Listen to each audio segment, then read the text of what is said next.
Court నిర్మాణ స్థలంపై న్యాయవాదుల నిరసన. పెద్ద జిల్లా కోర్టు భవన నిర్మాణ స్థలం విషయంలో ప్రభుత్వ వైఖరిని పెద్దపల్లి న్యాయవాదులు తీవ్రంగా వ్యతిరేకిస్తున్నారు. పట్టణంలోనే జిల్లా కోర్టును నిర్మించాలనే ఏకైక డిమాండ్తో గురువారం పెద్దపల్లి జిల్లా కోర్టు ముందు న్యాయవాదులు నిరసన దీక్ష చేపట్టారు. ఈ సందర్భంగా సీనియర్ న్యాయవాదులు చింతల ఫణి, సత్యనారాయణ రెడ్డి, మల్లారెడ్డి, రామిరెడ్డి, జూనియర్ న్యాయవాదులు అజయ్, క్రాంతి సింగ్, కోటగిరి శ్రీనివాస్ మాట్లాడుతూ పెద్దపల్లి మండలం రాఘవాపూర్లో జిల్లా కోర్టు నిర్మాణం కోసం కేటాయించిన స్థలం గుట్ట ప్రాంతంలో ఉన్నందున కక్షిదారులకు మాత్రమే కాదు న్యాయమూర్తుల సిబ్బందికి, న్యాయవాదులకు కూడా అసౌకర్యంగా ఉంటుందని వివరించారు.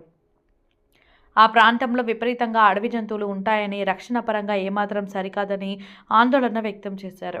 జిల్లా కోర్టు నిర్మాణ స్థలం గత 4 సంవత్సరాలుగా వివాదాస్పదంగా ఉందని, ఈ సమస్యను పరిష్కరించాల్సిన బాధ్యత స్థానిక ఎమ్మెల్యే చింతకుంట విజయ రమణారావుపై ఉందని స్పష్టం చేశారు.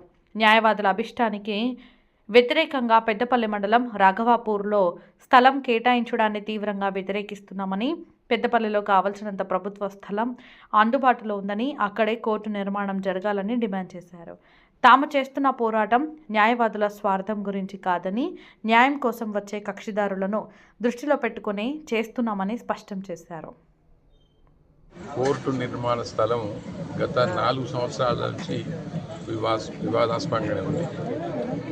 దురదృష్టం ఏంటంటే ఇది ప్రభుత్వ పరంగా పరిష్కరించుకోవాల్సినటువంటి సమస్య. ముఖ్యంగా ఇది స్థానిక ఎమ్మెల్యే అయినటువంటి విజయ రమణారావు పైన ఈ బాధ్యత ఉంది. ఎందుకంటే ఇది ఎవరో ఒకరిద్దరు అడ్వకేట్ సంబంధించినటువంటి సమస్య కాదు.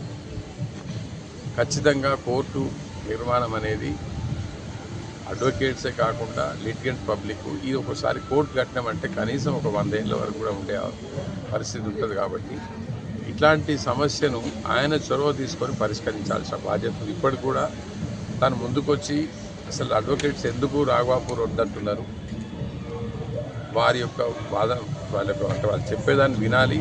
అదేవిధంగా ఖచ్చితంగా పెద్దపల్లిలో కొన్ని గవర్నమెంట్ ల్యాండ్స్ ఉన్నాయని మేము చెప్తున్నాం.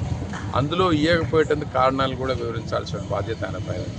ఎందుకంటే ఎవరెవరికో ఇస్తున్నారు, ఏ డిపార్ట్మెంట్ అంటే ఆ డిపార్ట్మెంట్కి ఇస్తున్నారు, మరి కోర్టుకి ఎందుకు ఇవ్వడం లేదు. కాబట్టి ఖచ్చితంగా దీన్ని పరిష్కరించాల్సిన బాధ్యత స్థానిక ఎమ్మెల్యే పైన ఉంది. మరి ఇంకొక విషయం కూడా ఏంటంటే, గతంలో కన్నాలు ఇచ్చినప్పుడు కూడా మేము తీవ్రంగా దాన్ని వ్యతిరేకించడం మూలంగా ఆ ప్రపోజల్ డ్రాప్ అయిపోయింది. బట్ డ్రాప్ అయినప్పుడు అడ్వకేట్స్ అభిష్టం మేరకు అలాట్ చేయాలి తప్ప మళ్ళీ అడ్వకేట్స్ అభిష్టానికి వ్యతిరేకంగా రాఘవాపూర్లో ఇవ్వడం కూడా మేము తీవ్రంగా వ్యతిరేకిస్తున్నాము. ఖచ్చితంగా పెద్దపల్లిలో సఫిషియంట్ ల్యాండ్ ఉంది, గవర్నమెంట్ ల్యాండ్ అవైలబుల్ ఉంది. కొన్ని కారణాల వల్ల ఇవ్వమంటున్నారు తప్ప లేదని చెప్పడం లేదు. కాబట్టి ఖచ్చితంగా దీన్ని పెద్దపల్లి పరిధిలోనే ప్రభుత్వ భూములు అందుబాటులో ఉన్నాయి కాబట్టి ఆ ప్రభుత్వ భూముల్లోనే కోర్టు నిర్మాణం జరగాలి. దానికి ఖచ్చితంగా స్థానిక ఎమ్మెల్యే చొరవ తీసుకోవాల్సిన అవసరం ఉంది. ఇంతకుముందు మా మిత్రులు చెప్పినట్టు 4 సంవత్సరాల నుంచి మేము దీన్ని పోరాటం చేస్తున్నాము. దీన్ని వదిలిపెట్టే ఇంకా 4 సంవత్సరాలైనా పోరాటం చేస్తే తప్ప రాఘవాపూర్లో ఈ పరిస్థితుల్లో కూడా కోర్టు నిర్మాణాన్ని మేము అడ్డుకుంటాము. దాన్ని తీవ్రంగా వ్యతిరేకిస్తున్నాము. మరి మా అందరి అభిప్రాయాలను గౌరవించి దీన్ని శాశ్వత పరిష్కారం కనుక్కోవాలి. పట్టణంలోనే జిల్లా కోర్టు నిర్మించాలనే ఏకైక తలంపుతో ఈరోజు మా న్యాయవాదులు అందరం కలిసి ఒక్కరోజు మహాధర్నా, దాంతోపాటు నిరాహార దీక్షలో కూర్చోవడం జరిగింది. ఇది మేమంటూ ఎవరికూ వ్యతిరేకం కాదు, కేవలం ప్రభుత్వ వైఖరికి మాత్రమే నిరసనగా మేము ఈ కార్యక్రమాన్ని చేపడుతున్నాము. ఎక్కడో రాఘవపూర్లో ఆ గుట్ట ప్రాంతానికి కాకుండా అది ఎంత దుర్మార్గంగా ఉందంటే అది లిటిగెంట్స్కి కాదు, మాకే కాదు, జడ్జెస్కి, స్టాఫ్కి అందరికీ కూడా అసౌకర్యంగా ఉంటుంది. అక్కడ విపరీతంగా అంటే అక్కడ యానిమల్స్ ఉంటాయి, స్నేక్స్ ఉంటాయి, ఇంకేదో ఉంటాయి. మనకు కాదు సెక్యూరిటీ రీజన్స్ కూడా అది ఏమాత్రం సరికాదు. కాబట్టి ప్రభుత్వం వాళ్ళు వెంటనే స్పందించి ఆ రాఘవపూర్లో ఏదైతే స్థలాన్ని కేటాయించిందో అది ఇమీడియట్గా రద్దు చేసి పెద్దపల్లి పట్టణంలోనే కోర్టు ఏర్పాటు చేయాలని చెప్పేసి మేము స్పష్టంగా డిమాండ్ చేస్తాను. ఆ ఏకైక ఎజెండాతో మాత్రమే ఈరోజు మేము ఈ ధర్నా కార్యక్రమం చేపడతా ఉన్నాము. అదేవిధంగా మా మధ్య న్యాయవాదుల మధ్య చిన్న సమస్యలు ఏర్పడినప్పుడు బార్ కౌన్సిల్ దాకా పోతే కూడా బార్ కౌన్సిల్ వాడు స్పష్టమైన ఒక హైకోర్టుకు సూచన చేయడం జరిగింది. ఈ స్థల విషయంలోనే బార్ అసోసియేషన్ అనేది 2గా విభజించబడింది. మెజారిటీ సభ్యులు ఖచ్చితంగా పెద్దపల్లి ఉండాలని చెప్పేసి కోరుకుంటారని ఒక హైకోర్టు కూడా ఒక సూచన చేయడం జరిగింది. అది ఇవన్నీ కూడా దృష్టిలో పెట్టుకొని పెద్దపల్లిలోనే జిల్లా కోర్టు ఏర్పాటు. నా పేరు రెడ్డి నరసింహం. నేను పెద్దపల్లి బార్ అసోసియేషన్ మెంబర్ని. గత కొంతకాలంగా రాఘవపూర్ ప్రాంతంలో జిల్లా కోర్టు భవన సముదాయ నిర్మాణాన్ని వ్యతిరేకిస్తూ మేమంతా కలిసి కార్యక్రమాలు నిర్వహిస్తూ ఉన్నాం. అయితే ఆ క్రమంలో కొన్ని సమస్యలు వచ్చినాయి. మా బార్లో చిన్న చీలిక కూడా వచ్చింది.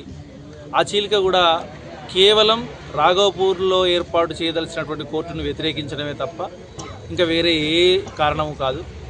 ఈ క్రమంలోనే పెద్దపల్లి పట్టణ పరిధిలోనే కోర్టు ఏర్పాటు కావాలని చెప్పేసి బార్ కౌన్సిల్ వాళ్ళు కూడా గుర్తించి స్టేట్ హైకోర్టు యొక్క ప్రధాన న్యాయమూర్తి గారికి వారు ఒక లేఖ కూడా రాయడం జరిగింది. ఈ పరిణామాల్లో మాకు మిగిలినటువంటి ఏకైక సమస్య ఒక రాజకీయపరమైనటువంటి సపోర్ట్ లేకపోవడం. కాబట్టి అన్ని రాజకీయ పక్షాల యొక్క మద్దతును కోరుతూ ఈ రోజు నుంచి మేము కార్యక్రమాలు నిర్వహించాలని నిర్ణయించుకున్నాం. ఈ క్రమంలోనే ఈ రోజున ఇక్కడ టెంట్ వేసుకొని ఒక్కరోజు మహాదీక్ష పేరుతోని అన్ని రాజకీయ పార్టీలు అలాగే ప్రజలు అందరినీ మద్దతు కోరడం జరిగింది. దురదృష్టవశాత్తు మేము వేసుకున్నటువంటి టెంట్ని పోలీసు వారు పర్మిషన్ లేదని తీసేసిరు. అయినప్పటికీ కూడా ఇదే ఎండలో ఇక్కడే కార్పెట్ వేసుకొని కూర్చొని మా నిరసన తెలియజేస్తూ ఉన్నాం. అయితే ఈ రోజుతోని ఈ దీక్ష కానీ లేకపోతే ఈ కార్యక్రమాలు కానీ ఆగేవి కావు. అండ్ ఈరోజు మేము సాయంత్రం వరకు ఒకరోజు దీక్ష చేస్తున్నాం. రేపు పాదయాత్రగా వెళ్ళి పెద్దపల్లి పట్టణ పరిధిలో ఆల్టర్నేట్ ప్రభుత్వ భూమిని చూపించాలని కోరుతూ కలెక్టర్ గారికి వినతి పత్రం ఇవ్వాలని నిర్ణయించుకున్నాం. అదేవిధంగా పండుగ ఇప్పుడు సెలవులు ఉన్నాయి. సెలవుల తర్వాత మేము కంటిన్యూస్గా ప్రోగ్రామ్స్ చేస్తాం. చిట్ట చివరికి ఆమరణ దీక్షకైనా సిద్ధం, కానీ పెద్దపల్లి పట్టణ పరిధిలోనే కోర్టు నిర్మాణం కోసం ఎంతకైనా కొట్లాడతాం. ఇది పెద్దపల్లి న్యాయవాదులందరి యొక్క కోరిక. అండ్ ఈ క్రమంలో మేము అందరి మద్దతును కోరడం జరిగింది. దీనిలో భాగంగా సుల్తానాబాద్ బార్ అసోసియేషన్ వాళ్ళు వచ్చి మాకు మద్దతు ప్రకటించి వెళ్ళారు. అట్లనే గోదావరికని బార్ అసోసియేషన్ వాళ్ళు, మంతిని బార్ అసోసియేషన్ వాళ్ళు, అట్లాగే నందిమేడారం, ఓదెల ఈ బార్ అసోసియేషన్లు అందరూ మాకు మద్దతు ప్రకటించారు. వాళ్ళందరికీ కూడా పేరు పేరున ధన్యవాదాలు తెలియజేస్తాం.